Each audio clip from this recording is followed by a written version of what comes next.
Hi they friends, నా పేరు నిఖిల్. మీరు చూస్తున్నారు గ్రీడీ టెక్ తెలుగు. అండ్ ఈ వీడియోలో వివో T1 ప్రోకి సంబంధించిన most important tips and tricks చూపిస్తాను. బై ద వే, ఈ ఫోన్కి సంబంధించిన బెస్ట్ ఫీచర్స్ వీడియో కూడా నేను చేస్తున్నాను. ఆ వీడియో కూడా తప్పకుండా చూడండి. అయితే ఫస్ట్ వచ్చేసి మనం నావిగేషన్ జెస్చర్స్తో స్టార్ట్ చేద్దాం. సో బై డిఫాల్ట్ మనకి 3 బటన్ నావిగేషన్ బార్ ఉంటుంది. And once navigation gestures enable చేశాక కింద బాటమ్ నావిగేషన్ బార్ని జస్ట్ ఒక సింపుల్ బార్తో రీప్లేస్ చేసేస్తారు. సో ఇప్పుడు మనం హోమ్ స్క్రీన్ వెళ్ళాలనుకుంటే బాటమ్ బార్ నుంచి స్వైప్ అప్ జెస్చర్ చేస్తే హోమ్ స్క్రీన్కి వెళ్తాం. అదే రీసెంట్ ట్యాబ్స్కి వెళ్ళాలనుకుంటే స్వైప్ అండ్ హోల్డ్ చేయాలి సేమ్ బాటమ్ బార్ నుంచి. నెక్స్ట్ వన్ స్టెప్ బ్యాక్ వెళ్ళాలంటే లెఫ్ట్ సైడ్ నుంచి కానీ రైట్ సైడ్ నుంచి కానీ స్వైప్ చేసినప్పుడు ఒక స్టెప్ బ్యాక్ వెళ్తాం. జెస్చర్స్ యూజ్ చేస్తున్నప్పుడు గూగుల్ అసిస్టెంట్ ట్రిగర్ చేయాలంటే బాటమ్ లెఫ్ట్ కార్నర్ నుంచి కానీ లేదా బాటమ్ రైట్ కార్నర్ నుంచి కానీ డయాగ్నల్గా స్వైప్ చేస్తే గూగుల్ అసిస్టెంట్ని ట్రిగర్ చేస్తుంది. నెక్స్ట్ ఇంకొక క్విక్ షార్ట్ కట్ కూడా ఉంది. మన కింద బాటమ్ బార్ మీద స్వైప్ లెఫ్ట్ లేదా స్వైప్ రైట్ చేసినప్పుడు అప్లికేషన్స్ని క్విక్గా స్విచ్ చేయొచ్చు. ఈ పర్టికులర్ ఫీచర్ మీరు iOS డివైజెస్లో కూడా చూసుండొచ్చు. సో సింపుల్గా పనిచేస్తుంది and nice short cut. Next ఈ ఫోన్లో స్ప్లిట్ స్క్రీన్ ఎలా యూజ్ చేయాలో చూపిస్తాను. సో ఫస్ట్ వచ్చేసి డిఫాల్ట్ వే రీసెంట్ యాప్స్ నుంచి చేయొచ్చు. దానికోసం ఫస్ట్ రీసెంట్ యాప్స్కి వెళ్ళి అప్లికేషన్ ఐకాన్ మీద క్లిక్ చేస్తే మనకి ఎక్స్ట్రా ఆప్షన్స్ చూపిస్తుంది. అక్కడ స్ప్లిట్ స్క్రీన్ అని సెలెక్ట్ చేయండి. కరెంట్లీ ఏదైతే అప్లికేషన్ సెలెక్ట్ చేస్తారో ఆ పర్టికులర్ అప్లికేషన్ స్ప్లిట్ స్క్రీన్ మోడ్లో ఓపెన్ అవుతుంది. నెక్స్ట్ సెకండరీ అప్లికేషన్ మనం రీసెంట్ యాప్స్ నుంచి కానీ లేదా హోమ్ స్క్రీన్కి వెళ్ళి కూడా సెకండరీ అప్లికేషన్ సెలెక్ట్ చేసుకోవచ్చు. నెక్స్ట్ వచ్చేసి మనం డైరెక్ట్గా టాగిల్స్ నుంచి కూడా స్ప్లిట్ స్క్రీన్ మోడ్ ఓపెన్ చేయొచ్చు. డైరెక్ట్గా టాగిల్స్కి వెళ్ళి స్ప్లిట్ స్క్రీన్ అని ఉంటుంది, క్లిక్ చేస్తే స్ప్లిట్ స్క్రీన్ మోడ్ స్టార్ట్ అయిపోతుంది. థర్డ్ వే వచ్చేసి మనకి జెస్చర్ కూడా ఉంది. జస్ట్ 3 ఫింగర్స్తోని స్వైప్ అప్ జెస్చర్ యూజ్ చేస్తే స్ప్లిట్ స్క్రీన్ మోడ్ ఆన్ అవుతుంది. ఈ పర్టికులర్ జెస్చర్ అనేది కొన్ని ఫోన్స్లోనే ఉంది. Basically Realme, Oppo, Vivo, iQOO ఫోన్స్లో ఈ స్వైప్ అప్ జెస్చర్ ఉంది. మిగతా ఏ ఫోన్స్లో అయితే స్ప్లిట్ స్క్రీన్ మోడ్కి జెస్చర్ అయితే లేదు. సో జస్ట్ 3 ఫింగర్స్తోని స్వైప్ అప్ చేస్తే మనం స్ప్లిట్ స్క్రీన్ మోడ్ యూజ్ చేసుకోవచ్చు. నెక్స్ట్ వచ్చేసి అన్ని application split screen mode support చేయదు. సో ఈ పర్టికులర్ ఇష్యూని సాల్వ్ చేయడానికి మనం ఒకటి చేయొచ్చు. దానికోసం ఫస్ట్ డెవలపర్ ఆప్షన్స్ ఎనేబుల్ చేయాలి. దానికోసం ఫస్ట్ అబౌట్ పేజ్కి వెళ్ళి సిస్టమ్ బిల్డ్ నెంబర్ పైన 7 టైమ్స్ క్లిక్ చేయండి. నెక్స్ట్ డెవలపర్ ఆప్షన్స్ ఎనేబుల్ అవుతుంది. వన్స్ డెవలపర్ ఆప్షన్స్ ఎనేబుల్ అయ్యాక దాంట్లోకి వెళ్ళి బాటమ్కి వెళ్తే మనకి ఫోర్స్ యాక్టివిటీస్ టు బి రీసైజబుల్ అనే ఆప్షన్ ఉంటుంది. ఈ పర్టికులర్ టాగిల్ని ఎనేబుల్ చేసి ఫోన్ని రీస్టార్ట్ చేస్తే ఫోన్లో ఉన్న చాలా మటుకు అప్లికేషన్స్ స్ప్లిట్ స్క్రీన్ మోడ్ని సపోర్ట్ చేస్తాయి. నెక్స్ట్ వచ్చేసి ఈ ఫోన్లో స్మాల్ విండోస్ ఎలా ఓపెన్ చేయాలో చూపిస్తాను. దానికోసం వన్స్ అగైన్ రీసెంట్ యాప్స్కి వెళ్ళి అప్లికేషన్ పైన క్లిక్ చేస్తే ఓపెన్ విండో అని ఆప్షన్ వస్తుంది. దాన్ని క్లిక్ చేస్తే ఆ పర్టికులర్ అప్లికేషన్ ఒక ఫ్లోటింగ్ విండోలో ఓపెన్ అవుతుంది. సో ఈ ఫ్లోటింగ్ విండోని అటు ఇటు జరుపుకోవచ్చు, రీసైజ్ చేసుకోవచ్చు, మినిమైజ్ చేసుకోవచ్చు. మినిమైజ్ చేసినప్పుడు చిన్న పాపప్ బబుల్ లాగా కనిపిస్తుంది. వన్స్ అగైన్ దాన్ని కూడా అటు ఇటు డ్రాగ్ చేసుకోవచ్చు. మళ్ళీ క్లిక్ చేస్తే మ్యాక్సిమైజ్ అవుతుంది. ఈ ఫ్లోటింగ్ విండోని కూడా కంప్లీట్ ఫుల్ స్క్రీన్ అప్లికేషన్ లాగా కూడా కన్వర్ట్ చేసుకోవచ్చు. బేసికలీ మ్యాక్సిమైజ్ చేస్తాం అంతే. ఫైనల్గా క్లోజ్ కూడా చేసుకోవచ్చు. వన్స్ అగైన్ ఈ పర్టికులర్ ఫీచర్ ప్రొడక్టివిటీకి చాలా పనికొస్తుంది.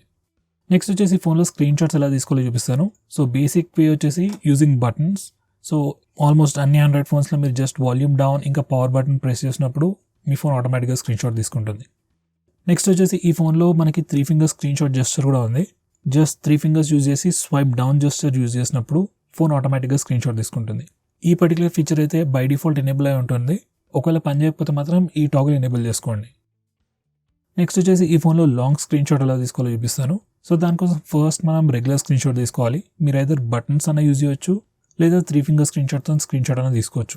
స్క్రీన్ షాట్ తీసుకున్నాక మనకి ఒక ప్రివ్యూ వస్తుంది. ఆ ప్రివ్యూ దగ్గర మనకి టేక్ లాంగ్ స్క్రీన్ షాట్ అనే ఆప్షన్ ఉంది. జస్ట్ అది క్లిక్ చేస్తే మనం లాంగ్ స్క్రీన్ షాట్ తీసుకోవచ్చు. మీ ఫోనే ఆటోమేటిక్గా పేజ్ని స్క్రోల్ చేస్తుంది అండ్ ఎండ్కి వచ్చాక మనకి లాంగ్ స్క్రీన్ షాట్ వస్తుంది. మధ్యలోనే ఆపాలనుకుంటే కూడా జస్ట్ స్క్రీన్ టు అడ్జస్ట్ సరిపోతుంది. అక్కడ వరకు స్క్రీన్ షాట్ తీసేసి మనకి ఫైనల్గా లాంగ్ స్క్రీన్ షాట్ అనేది ఇస్తుంది. నెక్స్ట్ వచ్చేసి మనకి ఫోన్లో ఎస్ క్యాప్చర్ అనే ఫీచర్ ఉంది. Basically screenshots, GIFs and screen రికార్డింగ్కి సంబంధించిన ఫీచర్స్ అన్నిటిని ఒక ప్యాకేజ్ లాగా పెట్టేసి దాన్ని ఎస్ క్యాప్చర్ అనే ఫీచర్లో పెట్టారు. ఈ ఎస్ క్యాప్చర్ అనే ఫీచర్ని మనం డైరెక్ట్గా టాగిల్స్ నుంచి యాక్సెస్ చేసుకోవచ్చు. నెక్స్ట్ వచ్చేసి మనకి ఫోన్లో నియర్ బై షేర్ అనే ఫీచర్ ఉంది. బేసికలీ రీసెంట్గా వచ్చే అన్ని ఆండ్రాయిడ్ ఫోన్స్లో ఈ నియర్ బై షేర్ అనే ఫీచర్ ఉంది. ఈ ఫీచర్ని యూజ్ చేసుకొని మనం ఒక ఆండ్రాయిడ్ ఫోన్ నుంచి ఇంకొక ఆండ్రాయిడ్ ఫోన్కి వైర్లెస్లీ ఓవర్ వైఫై ఫైల్స్ని ట్రాన్స్ఫర్ చేసుకోవచ్చు. ఇంతకుముందు చాలా మంది షేర్ ఇట్ అనే యాప్ని యూజ్ చేసేవారు ఫైల్స్ని ట్రాన్స్ఫర్ చేసుకోవడానికి. సేమ్ థింగ్ మనకి ఇన్బిల్ట్ ఫీచర్ లాగా వచ్చింది నియర్ బై షేర్ అని. సో వన్స్ ఈ పర్టికులర్ ఫీచర్ని ఎనేబుల్ చేశాక ఫస్ట్ మనం విజిబిలిటీ మోడ్ సెట్ చేయాలి. ఒకవేళ మీరు మీకు తెలిసిన ఫ్రెండ్స్ లేదా మీ కాంటాక్ట్ లిస్ట్లో ఉన్న వాళ్ళతోనే షేర్ చేసుకోవాలనుకుంటే విజిబిలిటీ కాంటాక్ట్స్ కానీ సెలెక్ట్ చేయండి. ఎవరిదైనా కొత్త వాళ్ళతో షేర్ చేసుకోవాలనుకున్నట్టయితే సమ్మన్ న్యూ అని సెలెక్ట్ చేయండి. Basically visibility to everyone. So ఈ విజిబిలిటీ టు ఎవ్రీవన్ అని సెట్ చేస్తే కొద్దిసేపటి తర్వాత ఆటోమేటిక్గా అది కాంటాక్ట్స్కి షిఫ్ట్ అయిపోతుంది. So once near by share enable చేసి విజిబిలిటీ మోడ్ సెట్ చేశాక ఏదైతే ఫైల్ మీరు షేర్ చేయాలనుకుంటున్నారో ఆ ఫైల్ని సెలెక్ట్ చేసుకొని షేర్ సెలెక్ట్ చేయండి. అండ్ తర్వాత మనకి నియర్ బై షేర్లో ఎవరైతే ఉన్నారో వాళ్ళందరూ కనిపిస్తారు. జస్ట్ వాళ్ళ పేరు పైన క్లిక్ చేస్తే ఆటోమేటిక్గా ఆ ఫైల్ ఓవర్ వైఫై ట్రాన్స్ఫర్ అయిపోతుంది. ఫైల్ సైజ్ ఎంత పెద్దగా ఉన్నా కానీ ఓవర్ వైఫై త్వరగానే ఫైల్ ట్రాన్స్ఫర్ అయిపోతుంది. అయితే ఫ్రెండ్స్, ఎవరికైతే మీరు ఫైల్ ట్రాన్స్ఫర్ చేస్తున్నారో వాళ్ళు కూడా అదే టైంలో నియర్ బై షేర్ ఆన్ చేసుకుని ఉంచాలి. ఆబ్వియస్లీ వాళ్ళు ఆఫ్ చేసుకుంటే మనం పంపించలేం కదా. నెక్స్ట్ వచ్చేసి మనకి ఈ ఫోన్లో వివో షేర్ అనే ఫీచర్ కూడా ఉంది. ఈ ఫీచర్ కూడా బేసికలీ ఫైల్ షేర్ చేయడానికి యూజ్ చేస్తారు, కానీ specifically for Vivo phones and iQOO phones. So once again ఇది కూడా షేర్ ఇట్ లాంటి ఫీచరే, కాకపోతే only for Vivo and iQOO phones. So ఒకవేళ మీరు వివో టు వివో లేదా వివో టు ఐక్యూ లేదా ఐక్యూ టు వివో ఏదైనా ఫైల్స్ ట్రాన్స్ఫర్ చేసుకోవాలనుకుంటే instead of using nearby share ఈ పర్టికులర్ ఫీచర్ యూజ్ చేయొచ్చు. అండ్ ఓవరాల్ ప్రాసెస్ కూడా pretty similar. రెండిట్లలో same application open చేయాలి అండ్ మీరు ఎందులో నుంచి అయితే ఫైల్స్ పంపిస్తున్నారో ఆ ఫోన్లో ఫైల్ సెలెక్ట్ చేసుకొని షేర్ కొట్టేస్తే ఈ ఐక్యూ షేర్ లేదా వివో షేర్తో మనం ఫైల్స్ ఈజీగా ట్రాన్స్ఫర్ చేసుకోవచ్చు. నెక్స్ట్ వచ్చేసి మనకి ఫోన్లో నోటిఫికేషన్ హిస్టరీ అనే ఫీచర్ ఉంది. సో ఎప్పుడైనా మీకు ఏ నోటిఫికేషన్ వచ్చినా ఈ నోటిఫికేషన్ హిస్టరీలో రికార్డ్ అవుతుంది. సో మీరు ఎప్పుడైనా యాక్సిడెంటల్గా ఏదైనా నోటిఫికేషన్ క్లియర్ చేసినా నోటిఫికేషన్ హిస్టరీకి వెళ్ళి చెక్ చేసుకుంటే మీకు ఆ నోటిఫికేషన్ ఏంటనేది తెలుస్తుంది. ఏ టైంలో ఏ నోటిఫికేషన్స్ వచ్చాయనేది కంప్లీట్ హిస్టరీ ఇక్కడ సేవ్ అయి ఉంటుంది. సో ఈ పర్టికులర్ ఫీచర్ గురించి మీకు ఇంతకుముందు తెలియనట్టయితే తప్పకుండా చూడండి ఒకసారి. నెక్స్ట్ వచ్చేసి మనకి ఫోన్లో ప్రైవసీ డాష్బోర్డ్ అనే కొత్త ఫీచర్ కూడా ఉంది.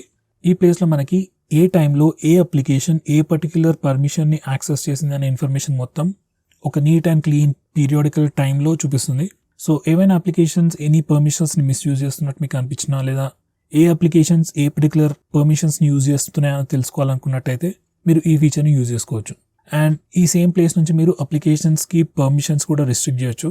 లెట్స్ ఏదైనా గేమ్ లేదా regular application like EMI calculator మన కెమెరాని కానీ మైక్రోఫోన్ని కానీ యాక్సెస్ చేస్తుంది అనుకోండి, ఆ పర్మిషన్ని డైరెక్ట్గా ఇక్కడ నుంచే రిస్ట్రిక్ట్ చేయొచ్చు. నెక్స్ట్ వచ్చేసి మనకి ఫోన్లో యాప్ పిన్నింగ్ అనే ఫీచర్ ఉంది. యాక్చువల్గా చాలా ఇయర్స్ నుంచి ఈ పర్టికులర్ ఫీచర్ ఆండ్రాయిడ్లో ఉంది, కానీ చాలా తక్కువ మంది యూజ్ చేస్తారు. చాలా మంది వాళ్ళ ఫోన్ని వేరే వాళ్ళకి 1 minute 2 minutes ఒక కాల్ మాట్లాడుకోవడం కనుక ఇస్తారు, కానీ అవతల వాళ్ళు ఏం చేస్తారో మనకు తెలియదు. లైక్ వాళ్ళు మీ కాంటాక్ట్స్ చెక్ చేయొచ్చు, మీ గ్యాలరీలోకి వెళ్ళి ఆల్బమ్స్ చెక్ చేయొచ్చు. సో బేసికలీ మీ ప్రైవసీని బ్రీచ్ చేస్తారు. సో ఇది అవాయిడ్ చేయడానికి యాప్ పిన్నింగ్ అనే ఫీచర్ చాలా పనికొస్తుంది. సో వన్స్ మీరు యాప్ పిన్నింగ్ అనే ఫీచర్ని ఎనేబుల్ చేశాక ఎవరికైనా వేరే వాళ్ళకి మీ ఫోన్ కొద్దిసేపటి కోసం ఇవ్వాల్సి వస్తే ఏ అప్లికేషన్ వాడుకోవడానికి అయితే వాళ్ళకి ఫోన్ ఇస్తున్నారో ఆ అప్లికేషన్ని పిన్ చేసి వాళ్ళకి ఫోన్ ఇచ్చేసేయండి. అలా చేస్తే వేరే వాళ్ళు ఏం చేసినా కానీ ఆ అప్లికేషన్ నుంచి బయటికి రాలేరు. అలా కాకుండా హోమ్ స్క్రీన్కి రావాలనుకున్నా వేరే ఏ అప్లికేషన్ ఓపెన్ చేయాలనుకున్నా ఫస్ట్ వాళ్ళకి మీ లాక్ స్క్రీన్ పాస్వర్డ్ తెలిసి ఉండాలి. సో బేసికలీ ఇలా వాళ్ళని రిస్ట్రిక్ట్ చేస్తాం. అండ్ ఫైనలీ ఏదైనా అప్లికేషన్ని అన్పిన్ చేయాలనుకుంటే మీరు నావిగేషన్ జెస్చర్స్ యూజ్ చేస్తున్నట్టయితే స్క్రీన్ బాటమ్ నుంచి 2 times స్వైప్ అప్ చేస్తే లాక్ స్క్రీన్కి వెళ్తాం. And lock screen password enter చేశాక యాప్ని unpin and lock screen password enter చేశాక అప్లికేషన్ అన్పిన్ అవుతుంది. ఒకవేళ మీరు నావిగేషన్ బటన్స్ యూజ్ చేస్తున్నట్టయితే బ్యాక్ బటన్ని ప్రెస్ అండ్ హోల్డ్ చేయండి. వన్స్ అగైన్ లాక్ స్క్రీన్కి వెళ్తాం అండ్ పాస్వర్డ్ ఎంటర్ చేశాక అప్లికేషన్ అన్లాక్ అవుతుంది. ఈ యాప్ పిన్నింగ్ అనేది చాలా సింపుల్ ఫీచరే, కానీ మీ ప్రైవసీ మీకు ఇంపార్టెంట్ అయితే వేరే వాళ్ళు ఎవరు మీకు తెలియకుండా మీ ఫోన్ యూజ్ చేయొద్దు అనుకున్నట్టయితే ఈ యాప్ పిన్నింగ్ అనే ఫీచర్ని తప్పకుండా వాడండి. నెక్స్ట్ వచ్చేసి మనకి ఫోన్లో బ్లర్ రీసెంట్ యాప్స్ అనే ఫీచర్ కూడా ఉంది. బేసికలీ ఈ ఫీచర్ ఏం చేస్తుందంటే మనం సెలెక్ట్ చేసిన అప్లికేషన్ని రీసెంట్ యాప్స్లో బ్లర్ చేస్తుంది. వన్స్ అగైన్ సో ఈ ఫీచర్ని యూజ్ చేసుకొని మనం గ్యాలరీని, నెట్ బ్యాంకింగ్ అప్లికేషన్స్ ఇలాంటి అప్లికేషన్స్ని రీసెంట్ యాప్స్లో బ్లర్ చేయొచ్చు. ఎందుకు అంటే ప్రైవసీ కోసమే. ఎవరికైనా వేరే వాళ్ళకి ఫోన్ ఇచ్చినప్పుడు వాళ్ళు రీసెంట్ యాప్స్లో మన అకౌంట్ డీటెయిల్స్ చెక్ చేయకుండా, మన గ్యాలరీ చెక్ చేయకుండా బేసికలీ బ్లర్ చేసి సెక్యూర్ చేస్తుంది అంతే. నెక్స్ట్ వచ్చేసి మనకి ఫోన్లో బ్యాక్గ్రౌండ్ పవర్ కన్జంప్షన్ మేనేజ్మెంట్ అనే ఫీచర్ ఉంది. ఆటోమేటిక్గా ఈ ఫోన్ అప్లికేషన్స్ని కిల్ చేస్తూ పోతుంటుంది.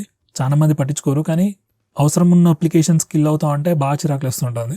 సో ఒకవేళ మీకు ఏమైనా పర్టికులర్ అప్లికేషన్స్ ఆటోమేటిక్గా కిల్ అవ్వకూడదు అన్నట్టున్నట్టయితే ఈ బ్యాక్గ్రౌండ్ పవర్ కన్జంప్షన్ మేనేజ్మెంట్కి వచ్చి ఆ అప్లికేషన్ని సెలెక్ట్ చేసుకోండి.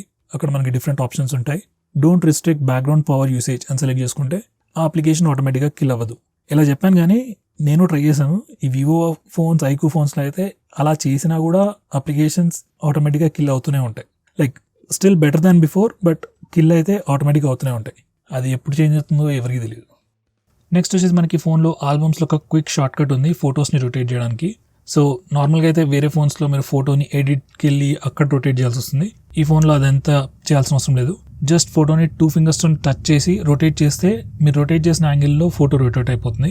ఇది జస్ట్ చిన్న షార్ట్ కటే, కానీ చాలా యూస్ఫుల్ షార్ట్ కట్. నెక్స్ట్ వచ్చేసి మనకి ఫోన్లో చాలా డిఫరెంట్ ఫోటో ఎడిటింగ్ ఆప్షన్స్ ఉన్నాయి. నార్మల్లీ 2-3 years బ్యాక్ అయితే ఎక్కువ ఫోటో ఎడిటింగ్ ఆప్షన్స్ ఉండేవి కాదు. ఏం ఎడిట్ చేయాలన్నా థర్డ్ పార్టీ యాప్స్ ఇన్స్టాల్ చేసుకోవాల్సి వచ్చేది, కానీ ఇప్పుడు అలాంటి అవసరం లేదు. మనకి డిఫాల్ట్ ఆల్బమ్స్ యాప్లోనే మనకి చాలా ఫోటో ఎడిటింగ్ ఆప్షన్స్ వచ్చాయి. అందులో ఇంపార్టెంట్ వచ్చేసి ఆబ్జెక్ట్ ఎరేజర్. అప్పుడప్పుడు మన ఫొటోస్లో కొన్ని అవసరం లేని ఆబ్జెక్ట్స్ అన్ని కనిపిస్తుంటాయి. సో ఈ ఆబ్జెక్ట్ ఎరేజర్తోని అలాంటి ఆబ్జెక్ట్స్ తీసేయచ్చు. ఇది మాత్రమే కాకుండా చాలా డిఫరెంట్ ఫోటో ఎడిటింగ్ టూల్స్ కూడా ఉన్నాయి. సో ఈ పర్టికులర్ ఫీచర్ అయితే మీరు తప్పకుండా చెక్ చేయండి. నెక్స్ట్ వచ్చేసి మనం ఈ ఫోన్లో ఫొటోస్ అండ్ వీడియోస్ని హైడ్ కూడా చేయొచ్చు. సో హైడ్ చేయడానికి ఫస్ట్ వచ్చేసి ఆల్బమ్స్ యాప్ ఓపెన్ చేయండి. తర్వాత ఫోటో సెలెక్ట్ చేసుకొని మెనూలోకి వెళ్తే మనకి హైడ్ ఆప్షన్ ఉంటుంది. జస్ట్ హైడ్ అని క్లిక్ చేయగానే ఆ పర్టికులర్ ఫోటో లేదా వీడియో హైడ్ అవుతుంది. ఇప్పుడు ఈ హిడెన్ ఫైల్స్ని చూసుకోవడానికి సేమ్ ఆల్బమ్స్ అప్లికేషన్లో సెట్టింగ్స్లోకి వెళ్తే హిడెన్ అని ఒక సెక్షన్ ఉంటుంది. దాని మీద క్లిక్ చేస్తే అన్ని హిడెన్ ఫైల్స్ కనిపిస్తాయి. అయితే ఈ హిడెన్ సెక్షన్కి పాస్వర్డ్ ప్రొటెక్షన్ అయితే లేదు. కావాలంటే మీరు ఆల్బమ్స్ యాప్ని లాక్ చేసేసుకోవచ్చు. నెక్స్ట్ వచ్చేసి మనకి ఫోన్లో రీసెంట్లీ డిలీటెడ్ ఫైల్స్ అనే ఫీచర్ కూడా ఉంది. సో ఆల్బమ్స్ యాప్లో మీరు ఎప్పుడైనా ఫొటోస్ కానీ వీడియోస్ డిలీట్ చేస్తే ఆ ఫైల్స్ ఇమీడియట్గా డిలీట్ అవ్వవు. అవన్నీ మీరు రీసెంట్లీ డిలీటెడ్ ఫైల్స్ సెక్షన్లో మీరు చెక్ చేసుకోవచ్చు. సో కొన్ని రోజుల తర్వాత ఈ ఫైల్స్ అన్ని ఆటోమేటిక్గా డిలీట్ అవుతాయి. లేకపోతే మీరు కావాలనుకుంటే మీరు కూడా మాన్యువల్గా ఇక్కడ నుంచి డిలీట్ చేసుకోవచ్చు. ఒకవేళ మీకు ఈ ఫీచర్ నచ్చకపోతే లైక్ ఫైల్స్ డిలీట్ చేసిన వెంటనే అవి మీకు డిలీట్ అయిపోవాలి అన్నట్టయితే అది కూడా మీరు సెట్ చేసుకోవచ్చు. జస్ట్ ఆల్బమ్ సెట్టింగ్స్లోకి వెళ్ళి మీరు ఈ రీసెంట్లీ డిలీటెడ్ ఫైల్స్ అనే ఆప్షన్ని డిసేబుల్ చేస్తే ఫైల్స్ ఇమీడియట్గా డిలీట్ అయిపోతాయి. నెక్స్ట్ వచ్చేసి మనకి ఫోన్లో వీడియో ఎడిటింగ్ ఆప్షన్స్ కూడా ఇచ్చారు. వన్స్ అగైన్ ఇది ఒక బ్రాండ్ న్యూ ఫీచర్. చాలా మటుకు ఫోన్స్లో వీడియో ఎడిటింగ్ అంటే జస్ట్ వీడియోని క్రాప్ని మాత్రమే చేయగలుగుతాం. అంటే బేసికలీ వీడియో సైజ్ని, వీడియో లెంత్, డ్యూరేషన్ని తక్కువ చేయగలుగుతాం అంతే. కానీ ఈ ఫోన్లో మనకి ఇంకా చాలా ఎక్స్ట్రా ఆప్షన్స్ ఇచ్చారు. లైక్ 2-3 డిఫరెంట్ వీడియోస్ యాడ్ చేసుకోవచ్చు. డిఫరెంట్ మల్టిపుల్ ట్రాక్స్లో డిఫరెంట్ ఆడియోస్ కూడా యాడ్ చేసుకోవచ్చు. వీడియోని స్పీడప్ కూడా చేసుకోవచ్చు. ఇలా మనకి ఈ ఫోన్లో వీడియో ఎడిటింగ్కి సంబంధించి చాలా టూల్స్ ఉన్నాయి. సో మీరు తప్పకుండా చూస్ చేయండి.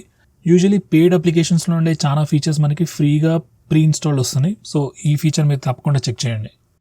నెక్స్ట్ వచ్చేసి మనకి ఫోన్లో వీడియో కంప్రెషన్ ఆప్షన్స్ కూడా ఇచ్చారు. సో లెట్స్ సే మీరు 1080pలో వీడియో రికార్డ్ చేశారనుకోండి, వీడియో ఫైల్ సైజ్ పెద్దగా ఉంటుంది. అదే ఫైల్ని మీరు వాట్సాప్లో కానీ జీమెయిల్లో కానీ పంపించాలనుకుంటే ఫైల్ సైజ్ పెద్దగా అయిపోయి మీరు పంపించలేకపోవచ్చు. అండ్ పంపించాలనుకున్నా కానీ కూడా చాలా డిలే అవ్వచ్చు. సో ఆ వీడియోని మీరు కంప్రెస్ చేసి క్వాలిటీ రెడ్యూస్ చేస్తే సైజ్ కూడా ఆబ్వియస్గా రెడ్యూస్ అవుతుంది. ఇంతకుముందు అయితే థర్డ్ పార్టీ అప్లికేషన్స్ యూజ్ చేయాల్సి వచ్చేది. లేకపోతే ఆ వీడియోని సిస్టంలోకి డౌన్లోడ్ చేసుకొని దాన్ని కంప్రెస్ చేసి మళ్ళీ పంపించాల్సి వచ్చేది. ఇప్పుడు అదంతా ఏం చేయాల్సిన అవసరం లేదు. డైరెక్ట్ మీ ఫోన్ నుంచే ఒక 1080p వీడియోని 720p లేకపోతే 360pలోకి కంప్రెస్ చేసేసి ఫైల్ సైజ్ రెడ్యూస్ చేసి ట్రాన్స్ఫర్ చేసుకోవచ్చు. సో వన్స్ అగైన్ ఇది న్యూ ఫీచర్ అండ్ చాలా పనికొచ్చే ఫీచర్. నెక్స్ట్ వచ్చేసి రీసెంట్ యాప్స్లో మనకు ఒక క్విక్ షార్ట్ కట్ ఉంది. ఇక్కడ మనం పించ్ ఇన్ లేదా పించ్ అవుట్ చేసినప్పుడు రీసెంట్ యాప్ స్టైల్ అనేది కంప్లీట్గా చేంజ్ అవుతుంది. ఇప్పటికైతే మనకి జస్ట్ 2 డిఫరెంట్ స్టైల్స్ ఉన్నాయి అండ్ దాన్ని పించ్ ఇన్ పించ్ అవుట్ జస్ట్తోని స్విచ్ చేసుకోవచ్చు. నెక్స్ట్ వచ్చేసి మనకి ఫోన్లో డార్క్ మోడ్ కూడా ఉంది. సో బేసికలీ ఈ మధ్య వచ్చే అన్ని ఆండ్రాయిడ్ ఫోన్స్లో డార్క్ మోడ్ ఉంటుంది. అండ్ వన్స్ మీరు డార్క్ మోడ్ ఎనేబుల్ చేశాక కంప్లీట్ సిస్టమ్ UI మొత్తం డార్క్ మోడ్కి లేదా డార్క్ థీమ్కి చేంజ్ అయిపోతుంది. మన notification area, settings, system apps like phone కానీ SMS కానీ గూగుల్ అప్లికేషన్స్ కూడా చాలా అప్లికేషన్స్ కూడా ఆటోమేటిక్గా డార్క్ మోడ్కి స్విచ్ అయిపోతాయి. కావాలనుకుంటే మీరు ఈ డార్క్ మోడ్ని ఆటోమేటిక్గా ఆన్ ఆఫ్ కూడా అయ్యేటట్టు షెడ్యూల్ చేసుకోవచ్చు. బేసికలీ డార్క్ మోడ్ యూజ్ చేస్తే ఫోన్ స్లైట్లీ బ్యాటరీ తక్కువ కన్జ్యూమ్ చేస్తుంది అండ్ చూడడానికి కూడా చాలా నీట్గా క్లీన్గా కూడా ఉంటుంది. నెక్స్ట్ వచ్చేసి డిఫాల్ట్ యాప్ మేనేజ్మెంట్ చూపిస్తాను. సో ఈ ప్లేస్ నుంచి మనం default browser, default home launcher, default phone dialler, default SMS application ఇవన్నీ సెట్ చేసుకోవచ్చు. ఏమవుతుందంటే అప్పుడప్పుడు మన ఫోన్లో మల్టిపుల్ అప్లికేషన్స్ ఉన్నప్పుడు ఫోన్ డైలర్ లేకపోతే కాల్ చేయాలనుకున్నా, SMS చేయాలనుకున్నా ఈ ఫోన్ అప్పుడప్పుడు అడుగుతూ ఉంటుంది ఏ అప్లికేషన్ యూజ్ చేయాలి ఈ పని కోసం అని చెప్పి. సో మీరు యాక్సిడెంటల్గా ఏదైనా తప్పు అప్లికేషన్ సెట్ చేసినప్పుడు అది కరెక్ట్ చేసుకోవడానికి ఇక్కడికి రావచ్చు. So default browser, default phone dialler అవన్నీ ఇక్కడ నుంచి చేంజ్ చేసుకోవచ్చు. నెక్స్ట్ వచ్చేసి మనకి ఫోన్లో ఫ్లాష్ లైట్ నోటిఫికేషన్స్ అనే ఫీచర్ కూడా ఉంది. అండ్ వన్స్ మీరు ఈ ఆప్షన్ ఎనేబుల్ చేశాక ఎవ్రీ టైం మనకి కాల్ వచ్చినప్పుడు కానీ SMS కానీ ఏదైనా నోటిఫికేషన్ వచ్చినప్పుడు మనకి కెమెరా ఫ్లాష్ లైట్ అనేది బ్లింక్ అవుతుంది. ఈ మధ్య వచ్చే ఫోన్స్ చాలా వాటికి LED ఇండికేటర్ లేదు కాబట్టి ఈ ఫ్లాష్ లైట్ నోటిఫికేషన్ బాగా పనిచేస్తుంది. నెక్స్ట్ వచ్చేసి మీరు స్టేటస్ బార్ పైన బ్యాటరీ పర్సెంటేజ్ డిస్ప్లే చేయాలనుకున్నట్టయితే ఈ పర్టికులర్ టాగిల్ ఎనేబుల్ చేయండి. బై డిఫాల్ట్ బ్యాటరీ పర్సెంటేజ్ కనిపిస్తుంది. ఒకవేళ కనిపించకపోతే ఈ టాగిల్ ఎనేబుల్ చేయగానే కనిపించేస్తుంది. నెక్స్ట్ వచ్చేసి మీరు నెట్వర్క్ యూసేజ్, అదే internet download, upload speeds status bar పైన చెక్ చేసుకోవాలనుకున్నట్టయితే ఈ పర్టికులర్ టాగిల్ని ఎనేబుల్ చేయండి. నెక్స్ట్ వచ్చేసి ఈ ఫోన్లో స్క్రీన్ క్యారసెల్ లేదా లాక్ స్క్రీన్ పోస్టర్ని ఎలా డిసేబుల్ చేయాలో చూపిస్తాను. మనకి బై డిఫాల్ట్ ఈ ఫోన్లో లాక్ స్క్రీన్ వాల్పేపర్స్ ఎప్పుడు చేంజ్ అవుతూ ఉంటాయి ఆటోమేటిక్గా.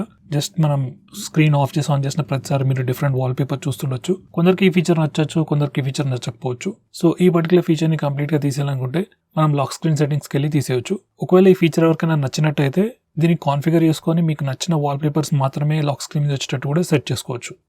నెక్స్ట్ వచ్చేసి మనకి ఫోన్లో unlock to turn off locked phone అనే ఒక ఇంపార్టెంట్ సెక్యూరిటీ ఫీచర్ ఉంది. ఎప్పుడైనా ఎవరైనా వాళ్ళ ఫోన్ పోగొట్టుకున్నప్పుడు జనరల్గా జరిగేది ఏంటంటే దొంగ ఫోన్ని స్విచ్ ఆఫ్ చేసేస్తాడు. సో ఇది ప్రివెంట్ చేయడానికి ఈ ఫీచర్. సో ఈ ఫీచర్ని మీరు ఎనేబుల్ చేశారనుకోండి, ఎవరైనా ఫోన్ని రీస్టార్ట్ లేదా పవర్ ఆఫ్ చేయాలనుకుంటే ఫస్ట్ ఫోన్ని అన్లాక్ చేసిన తర్వాతనే చేయగలుగుతారు. సో ఒకవేళ ఎవరైనా మీ ఫోన్ దొంగలించినా కానీ ఇమీడియట్గా స్విచ్ ఆఫ్ అయితే చేయలేరు. రీసెంట్గా వచ్చే ఏ ఫోన్స్లో కూడా బ్యాటరీ ఇమీడియట్గా తీయరాదు కాబట్టి అట్లీస్ట్ కొద్దిసేపటి వరకు అయితే మీరు కాల్ చేసి ఫోన్ ఎక్కడుందో తెలుసుకోవచ్చు. సో ఫ్రెండ్స్, ఇవి వచ్చేసి ఈ ఫోన్కి సంబంధించిన most important tips and tricks. ఏమైనా నేను మిస్ చేస్తున్నట్టయితే నాకు కమెంట్ చేసి తెలియజేయండి, నెక్స్ట్ వీడియోలో యాడ్ చేస్తాను.